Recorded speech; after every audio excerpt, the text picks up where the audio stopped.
Hi friends, இப்போ நம்ம மகாநதி பார்க்க போகிறோம். மகாநதியில் வந்துட்டு நம்ம விஜய் எவ்வளவோ சொல்கிறாரு. பைத்தியமாக தெரிஞ்ச நான் எதுக்குங்க அவங்கள ஆள் அனுப்பணும்னு சொல்லிட்டு கேட்க, அவங்க சொத்துக்கு ஆசைப்பட்டாங்க சொல்லி உங்கள் தாத்தா சொன்னார், அதனால் நீ முடிவு பண்ண அப்படின்னு சொல்கிறாரு. டே அப்பா போராடலாம் இப்படி பொழந்து கட்டுறீங்களேடா அப்படிங்கிற மாதிரி ஆயிடுச்சு.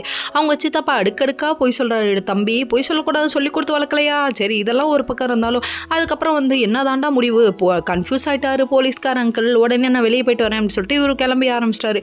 என்ன தாண்டா பண்ணுறது, தெளிவாக எந்த முடிவு தான் எடுக்கிறதுன்னு தெரியாமல் யோசிக்க ஆரம்பிச்சிட்டாங்க. அந்த டைம் பார்த்து நம்ம காவேரி ஆட்டோவில் வந்துட்டாங்க. வந்ததுக்கப்புறமா பார்க்கணுமே அவங்களோட ரியாக்ஷனை.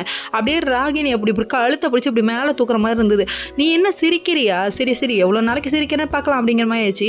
உள்ளே போனால் விஜய் என்னாச்சுன்னு சொல்லி கேட்க, நீ எதுக்குமா இங்கே வந்த, இந்த டைமில் போய் இங்கெல்லாம் வரலாமா அப்படின்னு சொல்லிட்டு இருக்காங்க. உண்மை வெளியே தெரில யாருக்கும். காவேரி பேசிகிட்டே இருக்க டைமில் வெண்ணிலா உள்ளே வந்துட்டாங்க. அக்ரிமெண்ட் பொண்டாட்டிக்கு இங்கே என்ன வேலைன்னு சொல்லி கேட்க, அக்ரிமெண்ட் போடுறோம் போடாமல் இருக்கும், அது எனக்கு என் புருஷனுக்கும் உள்ளது, ஆனால் சட்டப்படி நான் தானே ஒரு பொண்டாட்டி அப்படின்னு சொல்கிறாங்க.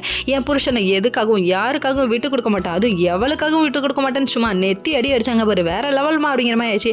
அதுக்கப்புறம் போலீஸ்கார அங்கிள் வந்துட்டார். வந்ததுக்கப்புறமா என்னம்மா சத்தம் அப்படின்னு சொல்லி கேட்டுருக்காங்க. அப்போ அந்த வழுக்கத்தலையை மறுபடியும் வந்து பேசுகிறாரு. டே வழுக்கத்தலையா, என் வாழ்க்கையை கெடுக்கிற நீ அப்படிங்கிற மாதிரி இருக்குது நம்ம விஜயோட ரியாக்ஷனு. சித்தப்பான்ற பேரில் நீ எவ்வளோ எதுக்கு இப்படி டார்ச்சர் பண்ணுற, சித்தப்பா நீ இனிமேட்டுக்கு செத்தப்பா அப்படிங்கிற மாதிரி ஆயிடுச்சு. சரி பரவாயில்ல விடுங்க. இதெல்லாம் ஒரு பக்கம் இருந்தாலும் நம்ம வெண்ணிலாவும் ஒரு கொஷின் கேட்டாங்க நம்ம காவேரி. இதுக்கு தான் காவேரி வேணுங்கிறது கரெக்டாக பாயிண்ட்டை பிடிச்சாங்க பாரு அப்படிங்கிற மாதிரி ஆயிடுச்சு. எப்படி உங்கள் அப்பா அம்மாவை கொண்டது இவ தான் தெரிஞ்சோம், எப்படி இவரை கல்யாணம் பண்ணிக்கணும்னு நீ நினைக்கிறேன்னு சொல்லி கேள்வி கேட்க, இதை கேட்டேன். ஆமாம் கரெக்டான கொஷின் ஆச்சு. அப்பா அம்மாவை கொண்டது இவர் தான் தெரிஞ்சா யாருக்கா இருந்தாலும் கோவம் தானே வரணும். எப்படி நீ கல்யாணம் பண்ணி கொடுக்கணும்னு நீ நினைக்கிற, இதெல்லாம் ரொம்ப தப்பே, வீண் பழி போடுறாங்க அப்படின்றாங்க.